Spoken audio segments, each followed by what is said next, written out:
So, Jamie, welcome aboard. We were just about to talk about uh, how basically instincts that every human has is then kind of programmed at young age. Hmm. At one time, the neuroscientists thought that a child stopped developing at about the age 5. Have you ever heard that theory? Yeah, yeah, yeah. And you know Well, you that have. it's completely been debunked on several levels, including the microscopy level of those neurons as they grow. And what we've come to understand in a better way is that those neurons keep reproducing, but they don't change their behavior. But if we exercised them in a new direction, they would have a different behavior. Hmm. So down at Yeah. the neuron level, the things can Neuroplasticity. change. No, you got the word for it right there. And we use that to our advantage. That Hmm. in fact, you could say that Bhikkhu Buddhadasa taught only one thing: neuroplasticity,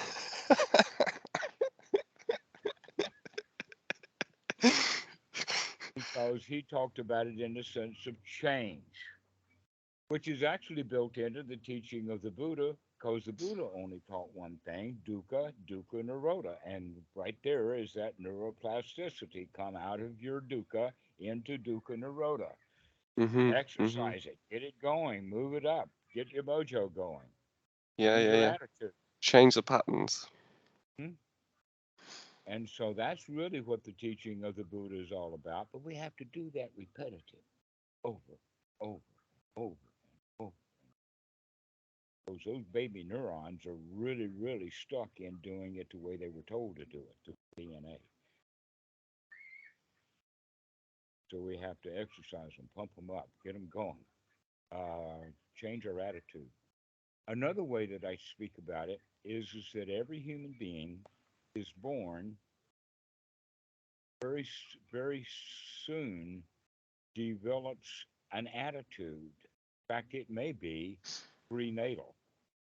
And the attitude of it is that, oh no, this is hard. This is Hmm. difficult.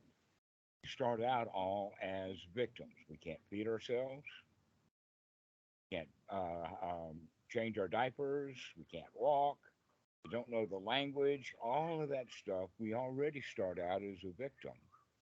And that most of the kids are actually spanked into a breath of rage upon birth.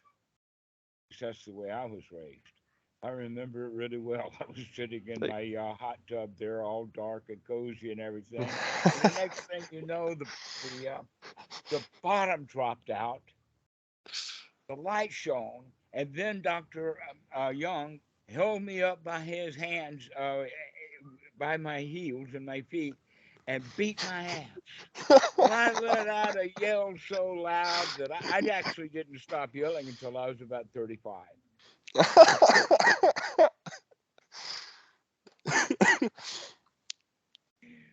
And there's something familiar about that story to everybody. they used to actually Because spank the babies. Is this a thing? Give them a whack. Wow. so, um, that actually fits in with another story about karma, which we'll talk about later if I can remember because it's the same punchline.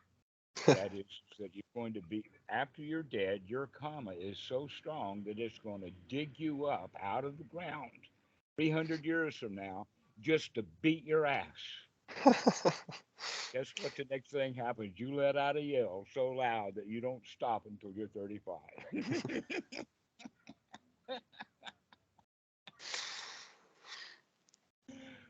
So anyway, um, that's basically it. We start out as a victim, and as we grow up remaining a victim. Even the bullies in high school are victims. Got, got no friends other than the bullies, or wannabe bullies, bullies in training.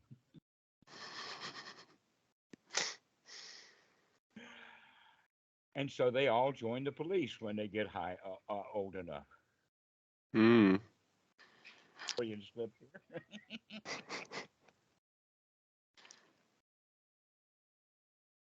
So, um, we all then remain victims the rest of our lives, doing what we were told to do, following some set of rules, like you don't work, you don't eat, or do what you're told to do. Along to get along. You got to go buy what you're told to buy. They'll advertise it until you believe it, and then you'll buy it. Mm. Just kind of conforming to society's rituals and rites. Right? And guess what? We're prone to do that instinctively. This is an instinct, the social instinct. Yeah, yeah, yeah. And We would be. We would be. uh-huh, naturally programmed through our DNA and our instinct to be social and to get along even when we're unhappy. Yeah. To pretend you understand, to pretend that, like this And is what where you the want to do as well. uh, and where that instinct came from back in nature is in the herd. That the further closer into the middle of the herd you are, the safer you are. But the safer you are, the less control you have. The herd's now running this way and that way. But in fact, the ones who are controlling the herd are the scoundrels, the outsiders, and the herd of, let us say, elk or buffalo or bison. I mean, there's all kinds of animals that are chased. And so the outsiders of the herd are in the most danger. Mm. But the way that they run, the lions run, and therefore the herd has to react to that. So the ones who are on the outside are the ones who control where the herd is going. They don't know that they're in control because they're too scared to figure that out. Yeah. Because they're just trying to get away from the lion. Yeah, yeah, And yeah. so when we begin to understand that we live our lives, I mean, coming out of the jungle with that herd mentality and that outsider mentality, that we are built into our DNA because of so many centuries of that happening over and over. So even a baby monkey will get thrown out of its nest if it won't shut its mouth at night, because the big monkeys would figure out we'd better off give one away than let this kid uh, no, tell the panthers where we are. So it's better if he cries and screams on the ground while we're safe up here in the tree. Hmm. Okay, so then that's what causes our society to be the way that it is. And look at, we have things naturally as house rules. Like the teenage daughter is all made up in the middle of the week and about to go out, and Daddy says, "You can't go out tonight. Tonight's a school now." And she said, "Daddy, I gotta go." And she says, "No, you can't." And so she says, "Well, I'm going to go anyway." And he says, "These are my rules here. I have to do what you." She storms back to her room, out the window.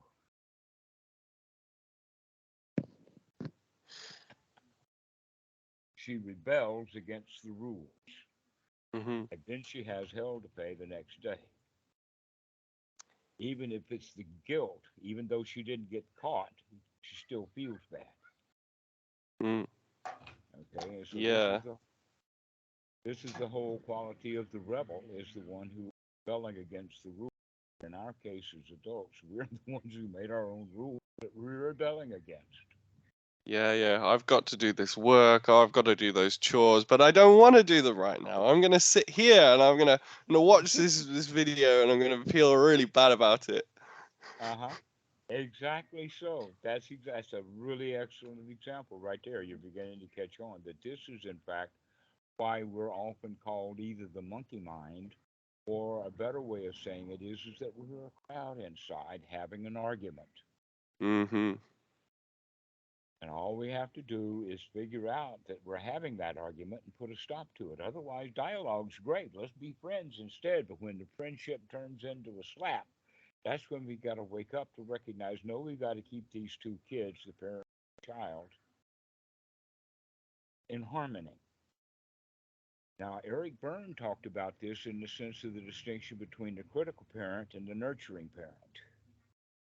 And he taught to nurture, that the psychotherapist is supposed to teach nurturing by nurturing their clients, which is completely different than the Fritz Perls who know him. The Sorry? empty chair. It's, that nurturing is different than the Fritz Perls approach. Have you ever heard of? No.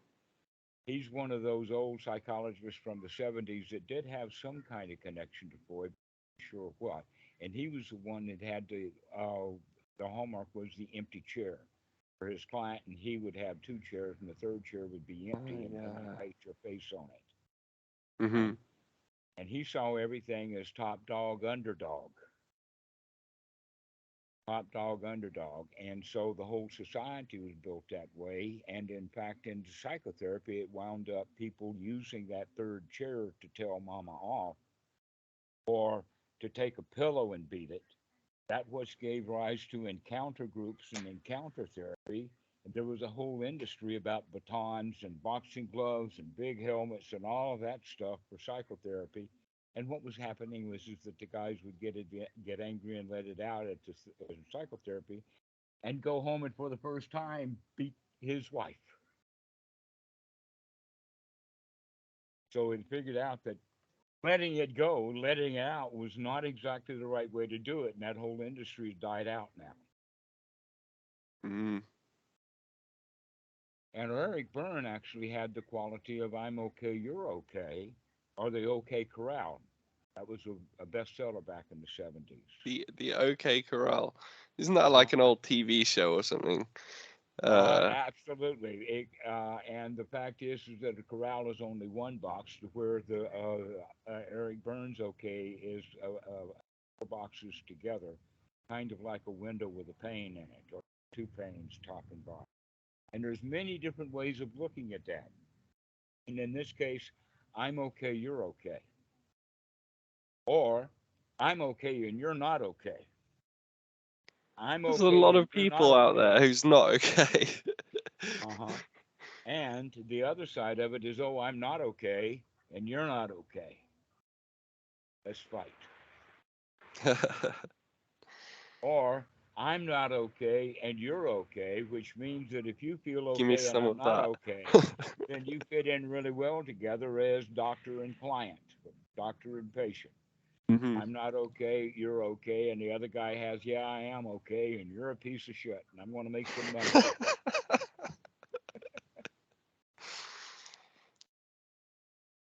And so the choice, though, is if we're making it consciously, is to realize that I'm okay and you're not okay is actually kind of a lie. That in fact, if I thought that I'm okay and you're okay, then that can be real. But if I say I'm okay and you're not okay, then what I'm doing is I'm lying to myself, falsely thinking that I'm okay. And in fact, I'm okay and you're not okay, when taken to the extremes, is either the psychopath or worse still the sociopath, or worse still the psychopath, Hmm. which they Yeah. know now actually rewires the brain physiology. In fact, there's a big fight over whether a psychopath is born, a Uh, sociopath is made, or nurture nature issue, because the psychopath actually does have changes in that middle area in there, so that he doesn't learn any empathy or anything like that. hmm. Oh, crikey. In But your you'll insular probably read cortex and about stuff. this in a class, and when you do, you'll Yeah. say, "Yeah, already Dhammarato is on that one." And then you can come back and tell me all about it, because I only know just a little. Okay, but neurophysiology is quite marvelous to understand it, because when we do, we can put it together with both psychology and the teachings of the, and then Hmm. learn it really quickly, because we can see it from various angles and recognize that it's all one thing, and that is that the human being is messed up. Hmm. But they could be unmessed up. They could get fixed. We could go in there and Um, the example that I would use between samadhi and concentration, I use the example of taking your wristwatch or clock or something to the jeweler, and he takes it apart and polishes every gear, oils every jewel, sets the thing back together, and gets it set right. This is what we would then mean about the samadhi mind. It's clean and functioning correctly. As opposed to a concentrated mind is when you take a sledgehammer to that watch to try to get it small, which means it's going to get rearranged, but it's not going to be functioning correctly. Mhm. Okay? Mhm. And here we are, whole lives are trying to fix our clock by bashing it. And the other thing with the watch is that it has that rhythm. It has a tick. It You know. has that tick, it has the rhythm. Exactly. So That's the samsara. It's over and over and over again. And in fact, there's many kinds. Some of them are quite slow, and some of them are very, very slow, and some of them are quite quick. And many of them function at the alpha wave level, which is about a tenth of a second. yeah, yeah, yeah. Okay, and that tenth of a second then is what we would call in Buddhism a mind moment.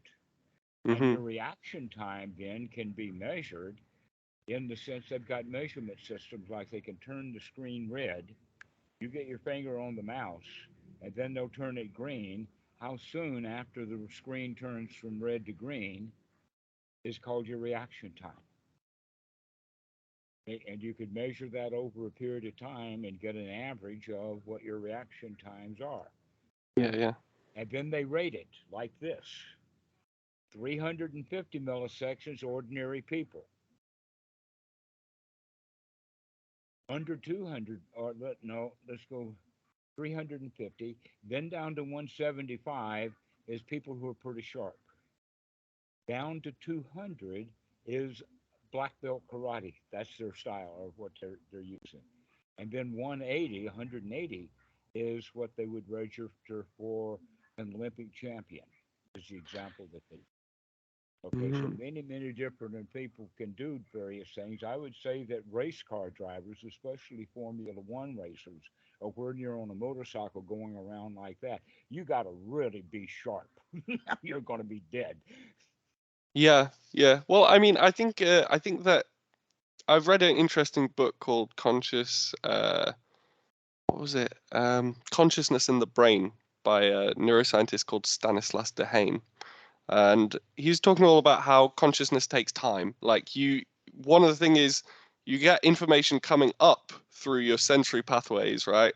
And it reaches the frontal cortex and all of this part of the brain, and then there's a conscious ignition, and this takes about 300 milliseconds or so, typically, to have a conscious moment from something in your environment. Well, Takes that's about that because amount of he's time. measuring ordinary people.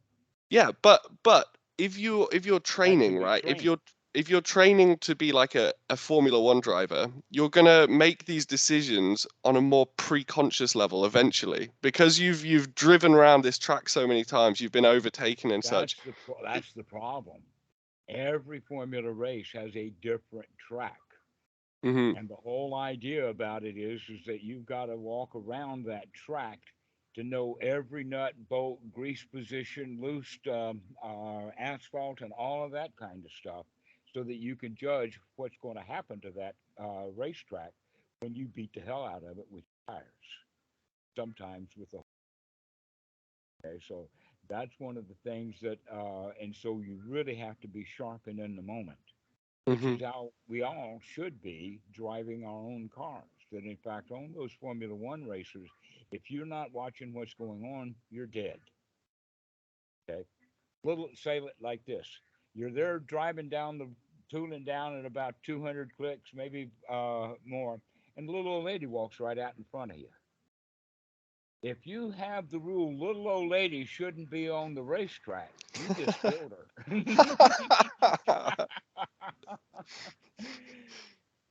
But if you're really sharp, you want to get out of the way and save her life, Because you're switched okay? on, Because you're you're switched. in the moment, you're consciously Okay. doing what you're doing rather than leaving it to the autopilot. Exactly so. That's rule bound, a rule bound autopilot. Okay, so the other example would be that two boxers are there. And the one who's thinking about the fight he had with his wife is the one who gets a new face full of fist. Okay, so that's actually the training that Zen has with the Zen stick. Probably heard about that. Mm-hmm. But the master walks around the dojo, and those who know he's there will move just their little bit of posture, just a tiny bit. And he knows that they know that he's there. If he comes up behind somebody, it doesn't matter what kind of beautiful high state of being or whether he's just mulling over the anger that he's got or whatever he's doing, if he's not aware that Zen master's there, he's the one that gets whacked. Okay, so that's the whole quality of what we mean by be here now. In the Pali, that's Tathāgatha, a thusness. This is Awesome. it. Be with what is. Okay. In fact, that's what the Buddha called himself, the Tathāgatha, the one who is here, present moment.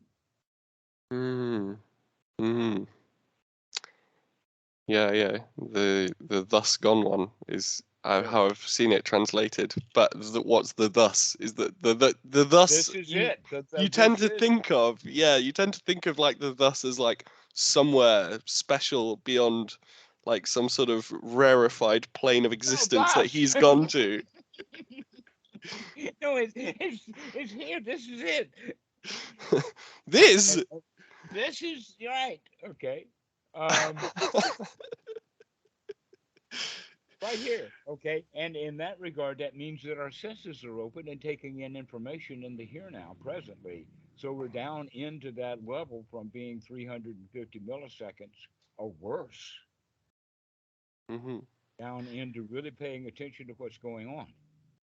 Not because it's dangerous, but because it feels so good.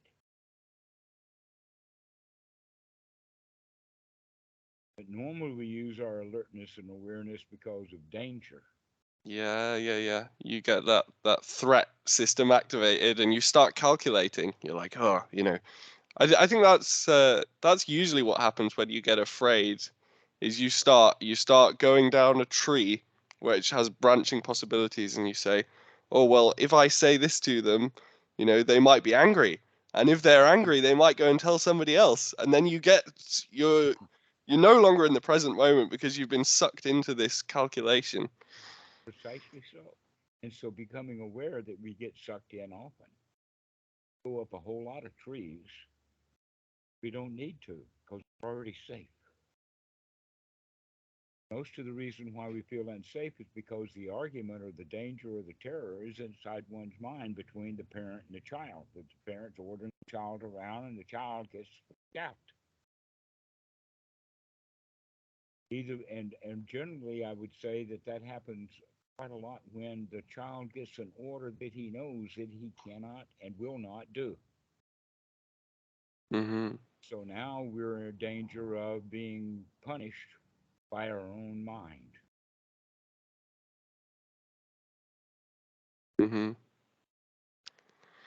So when we stop giving ourselves work to do, stop trying to train it to get some value later, being critical, and start nurturing because you're okay the way you are right.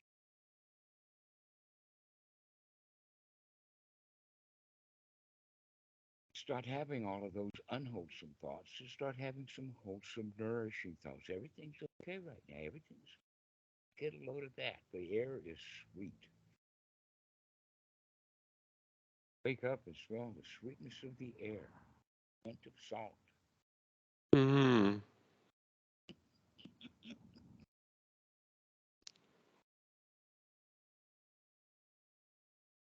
So this is what Anapanasati is about, is really get in touch with the breathing by learning to control. By learning to control breathing, we have to already be able to control the mind to control. But if the mind just wanders away into all of the stuff that the trees that we could climb, then the breath is left to the anterior cortex and is done um, let us say, uh, in a very conservative way, just amount of air to keep you alive, rather than a whole lot of air to keep you vibrantly alive. So we take long, deep breaths intentionally, and by doing it intentionally, that means that we remember to do it, and that's a training in sati. Every in breath that we know is a long, deep in breath is a moment of sati. And every long out breath is a long out breath because sati, we remember to slow down the start thinking about the breathing in a wholesome way. Wow, this is nice. Mm. Have you heard of ASMR? ASM. So, So there's a lot of these videos on YouTube now, ASMR, and they get a very fine microphone, a very good microphone, and they turn the gain right up, and then they do very quiet things, like I don't know, touching their teeth like that, like very things that make very small ordinary noises. microphones pick that up. Yeah, yeah, rubbing their hands together and stuff, right, to make these very subtle sounds, and then people listen to it, and they get what's called the uh, autonomic sensory meridian response, I think it is. And that what they mean by this is just tingles up your spine. You listen to these like very quiet sounds, and it gives people a thrill. They listen to it and they get this lovely tingly feeling up their back. The hairs on their arms stand up. Um, There's and potty words for that. In fact, piti, we right? yes. Yes, yes. So this is what I wanted to ask you. I think I get this when I know I get this when I start doing the Anapanasati. I get like, oh, lovely tingles. It's flowing through my body, or yeah, in the shower. If you start paying attention to the nice water, you're like, That's oh, a good. wow. That's a good place to get really good feelings. Yes, So is pity then those tingles, or is it something mental? Is it like it's both. Obviously, in fact, it's not just both. It's all three. all three? Yes, the body, the mind, and the feelings that are associated. The tinglings are actually feelings, but where are those feelings? They're in the body, which means the body's got chemistry going in order to have those kinds of sensations Ah, in I the see. body. And where did all of those chemicals originally come from? Was the mind ordered a spaghetti sauce, and it was delivered through the bloodstream or whatever lymph system that we've got into the parts of the body that allowed us to.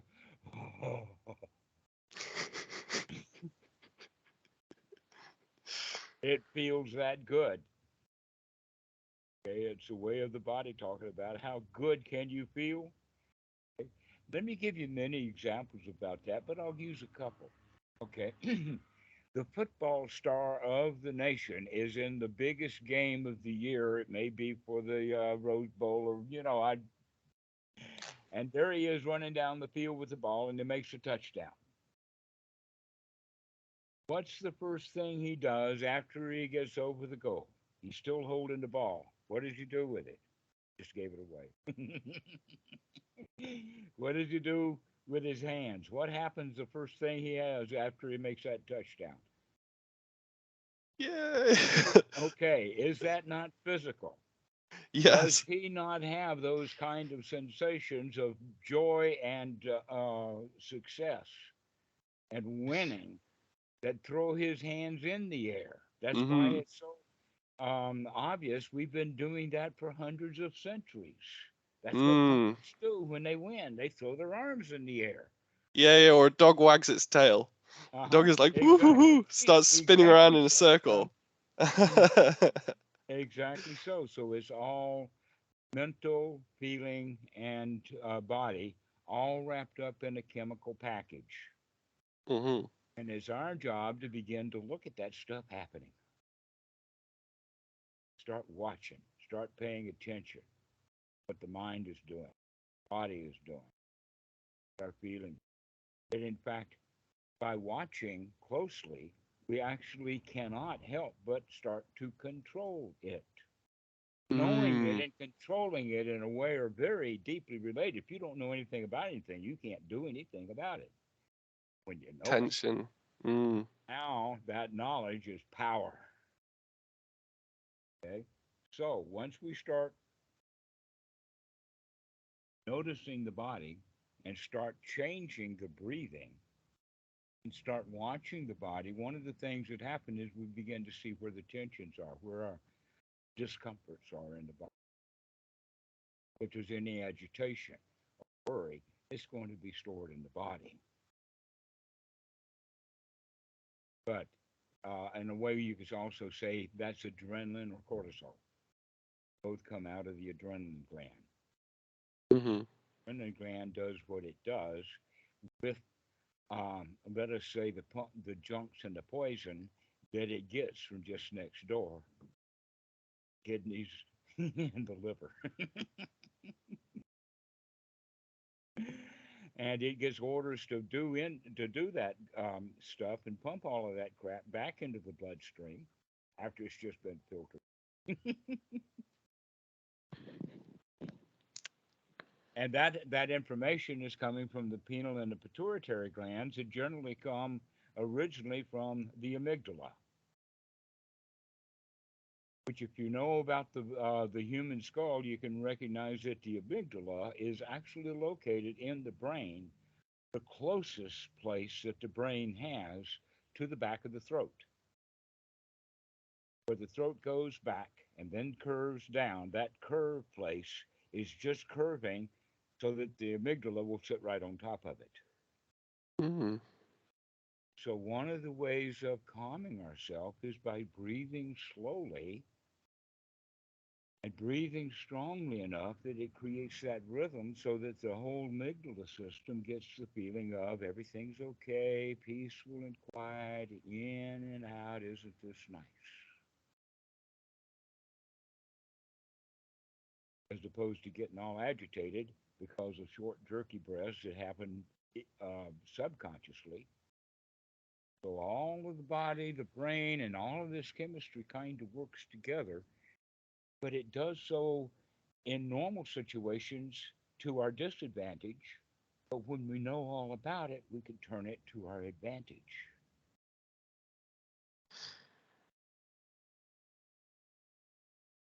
mm-hmm.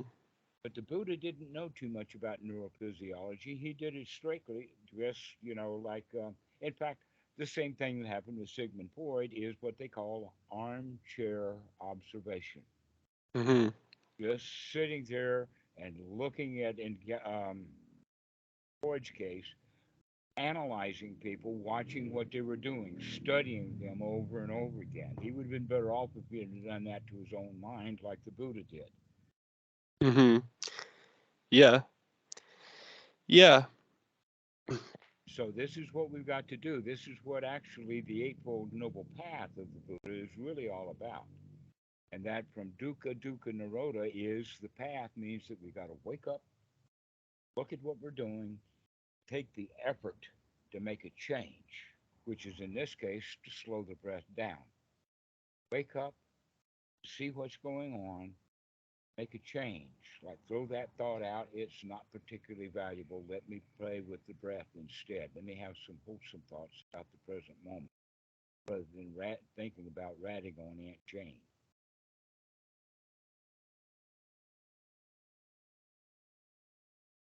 You'd be surprised how many human thoughts are based upon revenge. The I'll show him, Yeah. which also has the quality of I can go do what I want to do and get away with it.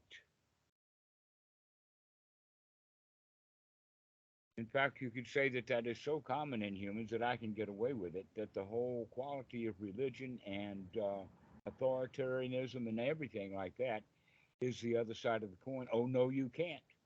Going to get uncles and aunts and teachers to make sure that you understand you're not going to get away with it. And then we're going to hire cops and maybe the military, and we're going to make sure that you don't get away with it. And if that's not enough, we're going to get both a priest and a preacher. We're going to make darn sure that you're never going to get away with it. And while deep inside, every kid knows, yes, I can get away with it. Yeah, yeah. Well, this is a mentality, I guess, of if you think you're going to go to hell for what you're doing, but you're still doing it because you're like, well, you know. I'm going to get. If I'm going to go to hell anyway, I get away with it this time. What else can they do to me? Exactly right. And there's no wisdom in there. It's just a set of rules that we keep breaking. Because we're breaking our own rules, we wind up having to deal with the fact that we're a failure, Mm. victim. In this case, we're victim to our own rules that we keep breaking. So this is the real teaching then of the Buddha is to wake up, take a look at what you're doing, make a change. Take a look at what we're doing, make a change. Wait, take a look at what we're doing, make a change. That's the sequence. Sati, Ditti, Virya. Now, those three things together then, when you produce it over and over and over again, keep these three things running and circling around each other, several things happens. One is that each one of them as a skill is redeveloped. The Hmm. sati grows to help effort so that your effort is not so strong. It's an easygoing effort. When we also are looking, we begin to see things that we didn't see before. Basically, what we're beginning to do is to catch it in its cycle. Okay. You can see Yeah. the cycling of things. Hmm. Okay? And so by repeating these three things over and over and over again, we begin to add a fourth one. And the fourth one in Pali is samāsankappa. And the samāsankappa actually means the piti, or basically by doing these things over and over again, we develop sukha. In other words, we begin to tell ourselves and then to begin to feel, I'm okay, I'm safe, I'm secure, I'm comfortable, and I'm satisfied with this moment. So we keep producing that over and over and over again, and that satisfaction then turns into success, and to get confidence. Confidence that I Hmm. can do this, the confidence. It doesn't matter how polluted my mind becomes, I can clean it out now. I can clean it out now and see what's going on. All I have to do is remember that I can clean out my mind. So Hmm. whatever big event that happens, like you suddenly wake up on a stretcher being rolled down the aisle of a hospital. Okay, you just wake up and you recognize that there you are. What's the first thing you say? Is hi, thanks for the ride. Yeah. That reminds me of Thich Nhat Hanh. Oh yeah. He had a stroke and he was in a coma or something. The first thing he said when he woke up was in, out, so happy, thank you. He couldn't say much else at that point, but But he recognized he was still breathing. it's beautiful. Okay. So, in a way, you could say that every time that we daydream, every time that we go to sleep, is another way of dying to this present moment. And we're buried in the past. What we have to do is remember that no, we're not. We're awake. Looky, I'm awake. I can breathe. Ha ha. I'm still alive. In, out. That's all I need. Thank you very much. I'm good. Mm. Yeah, it's interesting what you said just a minute ago about when your mindfulness gets strong, when your sati gets strong, you're remembering faster, so the effort is less. The Right. effort to clean the mind out is like more of a subtle thing. It's like, I can see that might I be a got that problem. one. Yeah. I'll come back and I'll be like, oh, actually things are fine right now. When I wake up in the morning, this is why I haven't called you. I meant to call you, last week or earlier this week. But when I wake up in the mornings, I'm really like, ah, I've got to get up out of bed. Oh no, it feels like there's so much inertia built up when I wake up that, I'm in Everybody a does really that. bad That's, mood. in fact, the best time of the day to practice Anapanasati is while you're still in bed before you get up. First thing we do is we remember, I'm alive. I've made it through the night. Wow. What a joy. I'm still alive. Bet this day's going to be a good day. And I take another deep breath and I say, I don't have to get up right now. I can just lay here and feel good for a little while. No place to go and nothing to do. And I feel so good just laying here in bed. Pretty Hmm. soon I'll figure out a reason to actually get up and want to get up instead of feeling like I got to get up. Because guess what? You don't have to get up. Okay. Here's the thing then. Here's the thing. There's an edge. There's an edge, which is that if typically, right, what always happened to me as I was, young person, I would wake up in bed and I'd be like, oh, this is so nice. I'll let you try to get my Um, daughter to shut the dog up. In fact, the reason why she's so upset is because the monkeys are here. oh, really? Yeah, we have professional monkeys. Professional monkeys.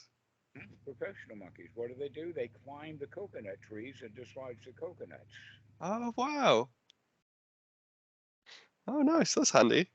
They even have two monkey universities here in South Thailand. Specialized skills. They're actually not monkeys. What they are is a species of baboon. Oh. They have shiny butts and great big eyebrows and long big jaws and teeth about as long as your finger. Oh. They're, they're baboons.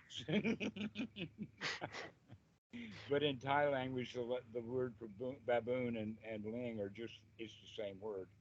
In fact, for most people, a monkey is a monkey. Yeah. But that very, very short tail that they have is a cancel tail. Oh, okay. Um.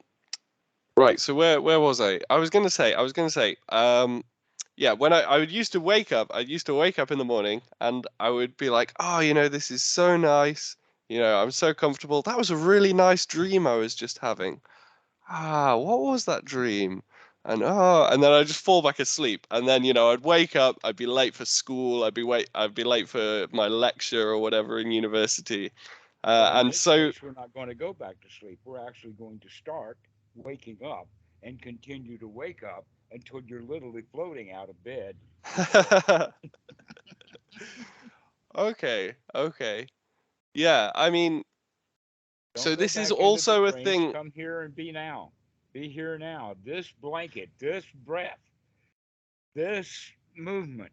Oh, that feels so nice. Oh yeah. And then come, oh yeah, this is good. Keep into that, how good it feels, rather than going back into the dream state. Okay. I could try that. And then we can learn to do that all day long, rather than going back into that dream state, which has to do with past, future, revenge, Hmm. fights to pick, and win, lose. Okay. Yeah, because my approach to getting over the not waking up problem was really to like set some obnoxious alarm, set an alarm like over the other side of the room, so I have to get up, and then I'm like, Right, you "Ugh." don't like that at all. So you're setting a rule, and then the child doesn't like it. What you need to do is instead put the child in a very joyful state. Don't you feel good about today? So this is like the nurturing superego or the nurturing adult role. you want to engage that as soon as you wake up, and you're like, oh, okay, here we are, Right. here we are. Tickle yourself, okay? Right. Okay, okay, right. Well, okay, so the other thing I was going to mention related to this is like if you're engaged in something, like you're watching your favorite TV show and you're like, "Oh, I should you kind of wake up and you realize, "Oh, I need to do something." And then you kind of think like, "Oh, but maybe I'd just like to watch a little bit more of this show." Uh, Yes, and then exactly. you've like falling back to sleep. You fall back into an absorption into what you're doing, which is like you get sucked into the show and you're thinking, "Oh, he's a bad guy. Oh no, I hope he doesn't." Oh, and yeah, you're absorbed into all of the emotions of that, or the game that you're playing, and then you've lost your mindfulness, or you've lost your awakeness, similar to like Precisely so. falling back asleep. Exactly. And not only that, but the knock from the superego comes back with that Hmm. same message. Okay. Angrier this time. Right, right. And I told you to get up and go meditate. Yeah, it's like my mum. It's like when I was Well, you growing learned how up. to do that from your mom. You're just repeating what mom taught you to do, right? Hmm. And so the second time the child reacts to that angrier thing, like, oh, mom, leave me alone. Hmm. Hmm. And then the third one comes, even a little rougher. Guess what? While this dialogue is going on between your ears, you're not watching the video that you in the first. Why don't you recognize this dialogue that's happening and put a stop to it? Say, hey, right now I'm enjoying the video. And actually enjoy it. Be here now with your flippant video instead of often your your dream state of having an argument with your mother about whether you should do something or not.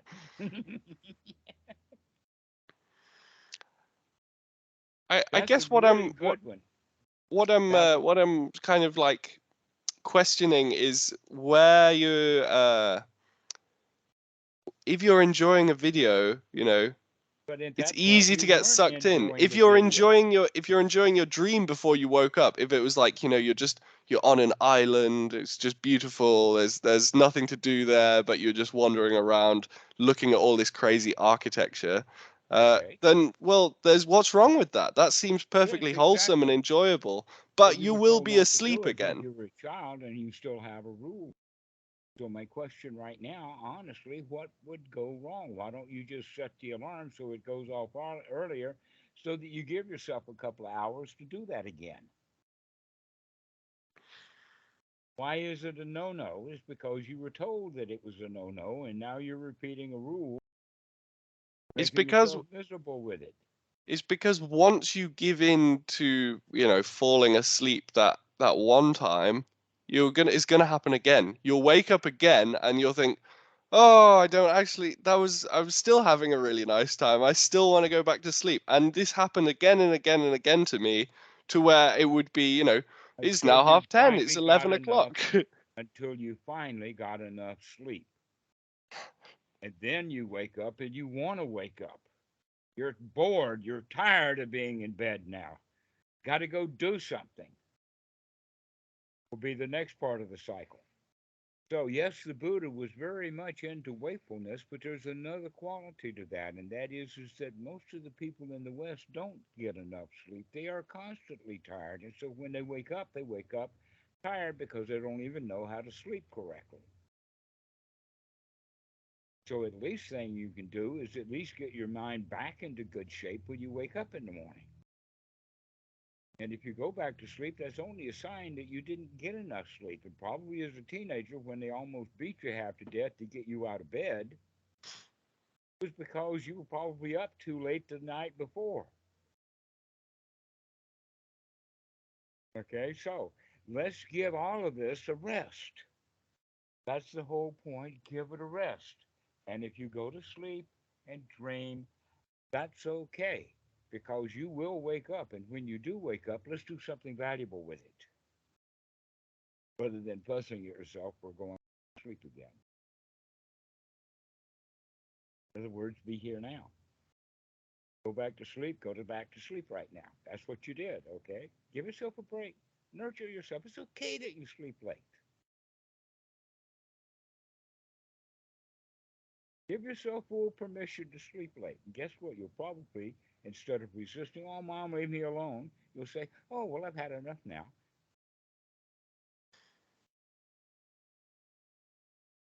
When you recognize you can stay in bed as long as you want to, back to sleep if you want. Take the day off if you want. Probably already worked.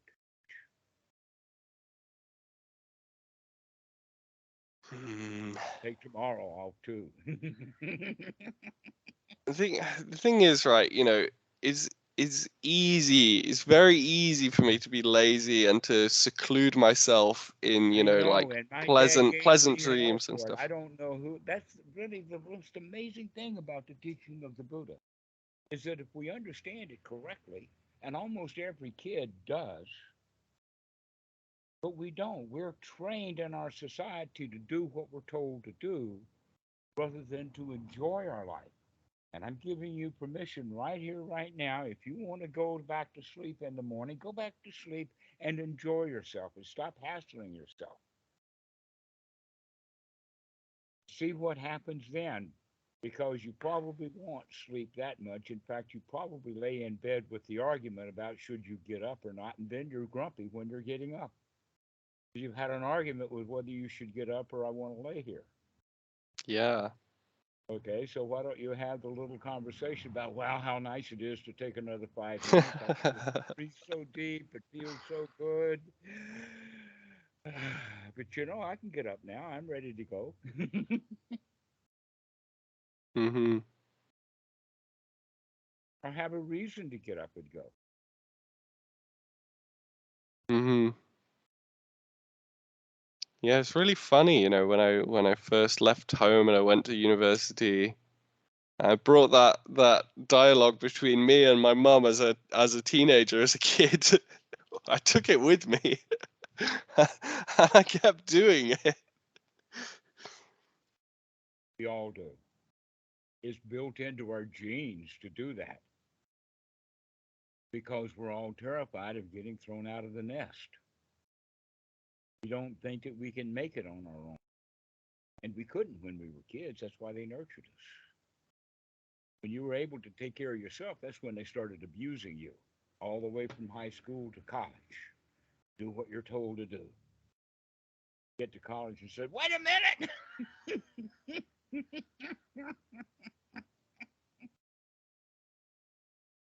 And that's why so many students do poorly in college, at least their first year or so, is because they're too busy rebelling from their parents to be in college. Maybe they should take a year off and go, do something really stupid like join the Navy.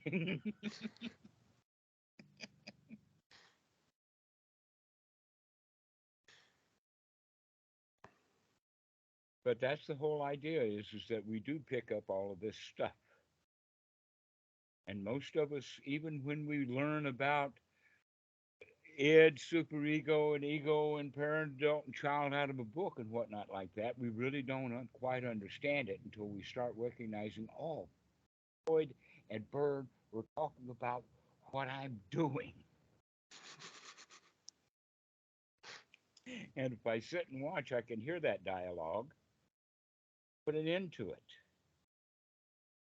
And a lot of the time, the dialogue is not all verbal, but in fact, part of it is nonverbal. You could say that the discursive thought or our conceptual ideas, language, is how we learned all the rules. We learned it through language and concepts. But Mhm. as a child, we answer with feelings, hurt feelings, rebellious feelings, don't want to do it feelings. Mhm. Yeah, so you've got the talking of like, I need to do this right now, and then you've got the I "Argh! don't want to do it, right? But it's all I'm gonna kick your it's not door or it's not something. verbal. Mm-hmm. And so that's why it's good to watch our feelings, because instead of a grrr, you can say later.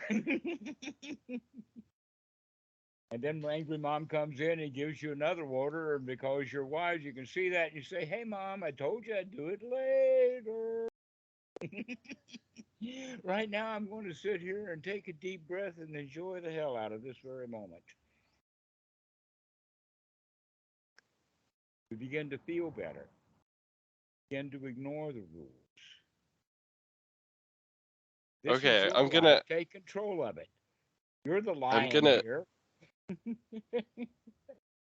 I wanna ask another question. I remember a sutta that I read, right, which is the Buddha talks about the types of absorption that he praises and the types of absorption that he does not praise. And he says the types of absorption I praise are the four jhanas, in short, you know, and the types of absorption I do not praise are absorption based on desire, aversion, doubt, restlessness, and worry.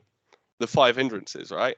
So you can have absorption based on, oh, I really want that, or oh, that's disgusting, or any of these things. I don't know what is going on.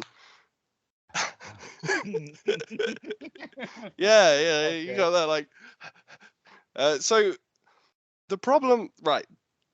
The problem is, right, Probably with that these. just states it in the sense of the four types of clinging, which I would call the, and by the way, the word upadana in the Pali that means clinging, a much better word in English for Westerners to understand is to start using the word caring. Caring. Anything you care about, you're going to cling to. And Hmm. so start looking at the way that we use caring. Now, there's two kinds of caring: caring for, like a nurse that cares for a patient, Hmm. or a veterinarian cares for a dog, and then there's caring about. Yeah. So the veterinarian is caring for the dog while the owner of the dog is standing there caring about the dog. Yeah. Yeah. Okay. And in fact, the reason that the veterinarian has got this dog with whatever it's got is because the owner cared enough about the dog to take it to the vet. Hmm. You can probably believe that the dog didn't like it, and if he had anything to say about it, he wouldn't be there.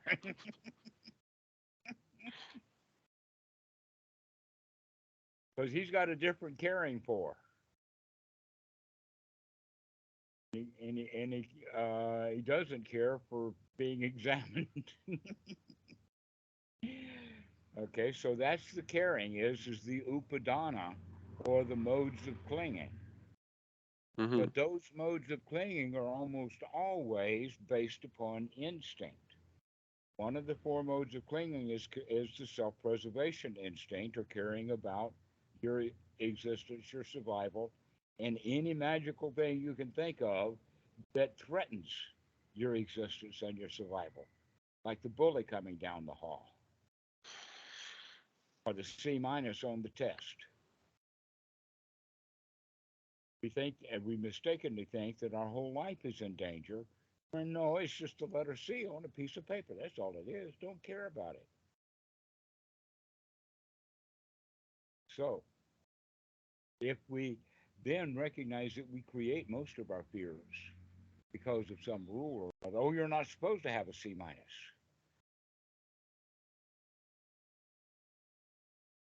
Not supposed to have a C minus, and so therefore we feel threatened, and that's a form of fear that we have, and that self-preservation instinct then conditions us to go into some sort of hell world, some sort of going along to getting along kind of world, some sort of wanting to cheat, like let's change that C to an A. And Hmm. guess what? You can change the C to an A, but it doesn't change the C to an A. uh, and and so we try to get away with it like that. So that's one form of clinging. The second form of clinging is actually One that I've already mentioned, that like that sea, for instance, is a physical thing. You can imagine the way it got started with humans. And let's use an otter as an example.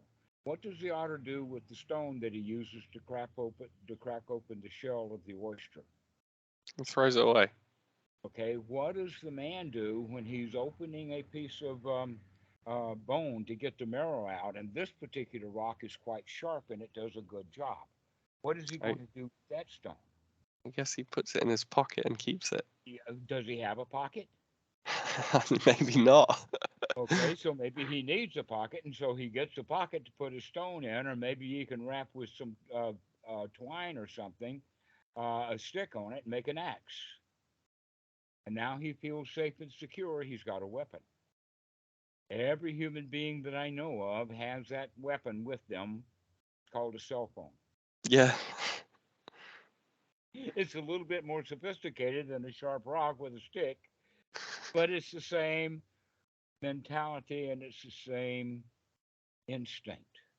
The instinct for materialism, the instinct of, oh, if I own that, it will make me safe. Hmm. So that's the second form, materialism. In the Buddhist scriptures, it's called sensual desire, but it actually means I want to grab and hold something, make me feel good. So And what's the then first type again? the self-preservation instinct. Oh, okay. Okay. So So you we got. get an axe to self-protect. Mm-hmm. Okay. And then the third instinct is the instinct of the herd. I'll not only do I have an axe, but I'll join a mob. I'll join a herd. I need protection.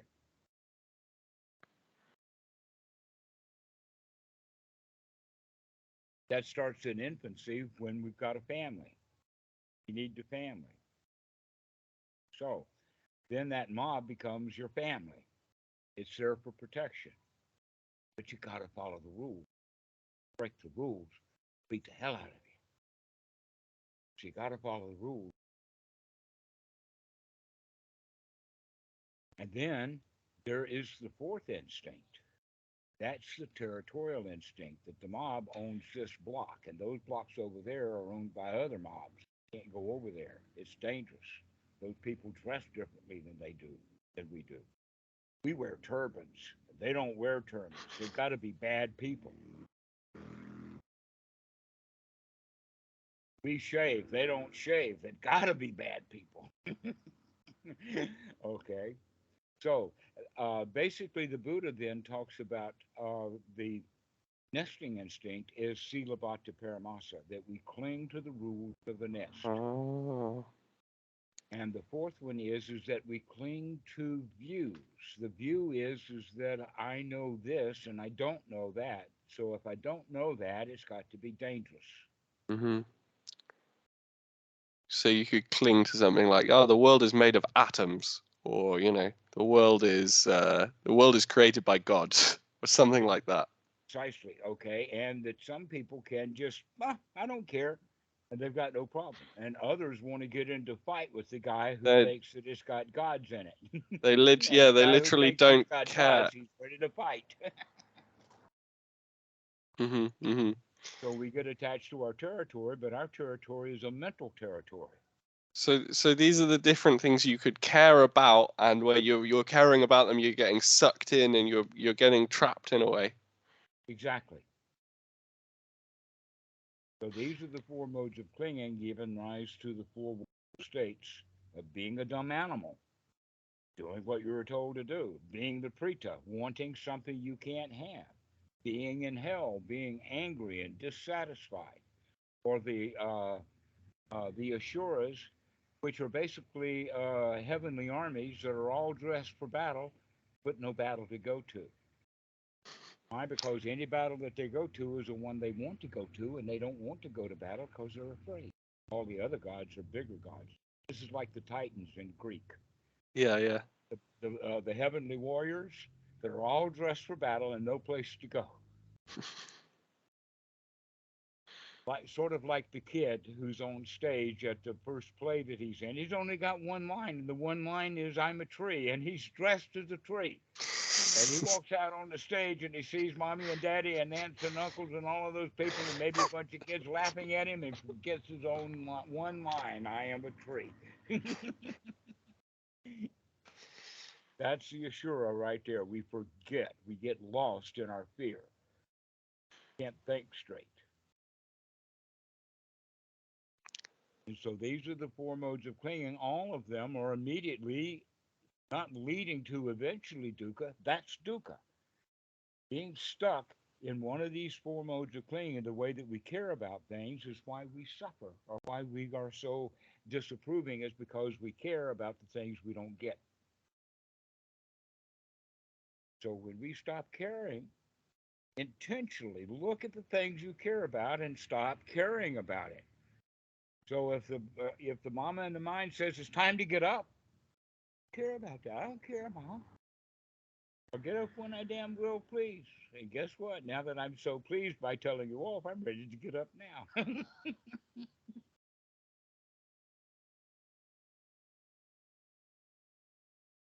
Yeah, so stop caring. Stop caring about the Sila Bhatta Paramasa. Stop caring about the rules. Start enjoying your life. But you have to catch it. That's the whole point. Because this happens a lot. Do you have the sati to wake up and catch it? The answer is generally not. Let's practice, intentionally practice. Mm-hmm. If we could sit down there with nothing to do and no place to go, literally no place to go and nothing to do, 5 or 10 minutes, and practice having no place to go and nothing during that time. So any rules or any thoughts about going or doing, set them aside, saying, "Shut up, mommy."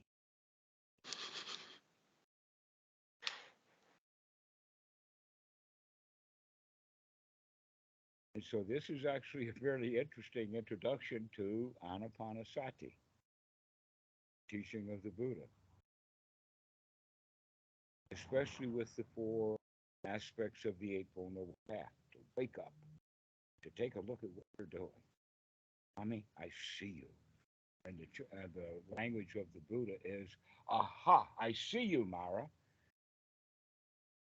So Mm-hmm. have some joy in it. The joy is that you can see that crap that's going on in the mind. And I wake up to it and say, aha, I don't have to think about that dude anymore.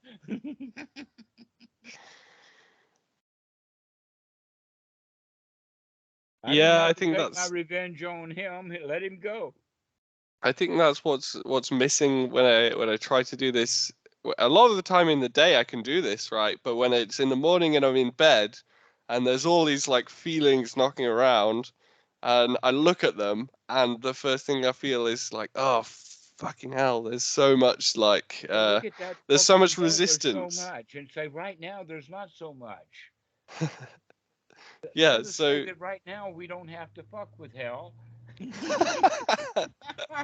We can just set it down and say, oh, this is so nice anyway. Practice. That's a good time for you to practice. Is when you wake up, recognize, oh, it's now is a point in time, 5 minutes or so, to enjoy the heck out of the fact that I don't have to get up out of bed. I don't have to get lost. I can just lay here and breathe, and oh, it feels so good.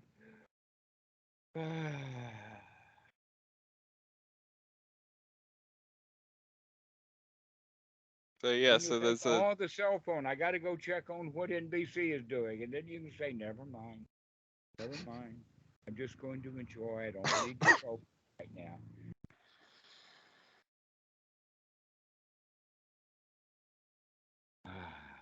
What a nice moment. So you can start to practice that. Practice it over and over again. This is a nice moment. This is good.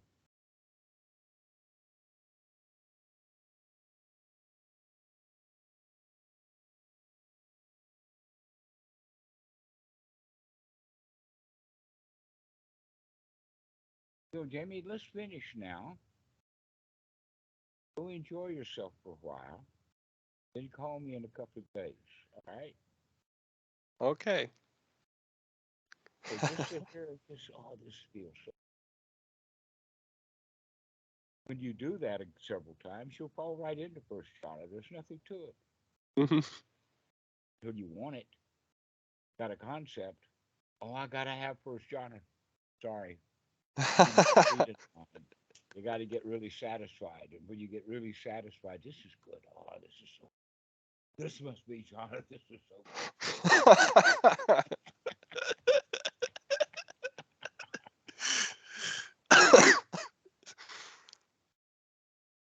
Okay, Okay. I'll We'll do see that you now. later. All right. Thank you, Dhammarato. Okay. Have Bye a bye. lovely evening. Bye bye.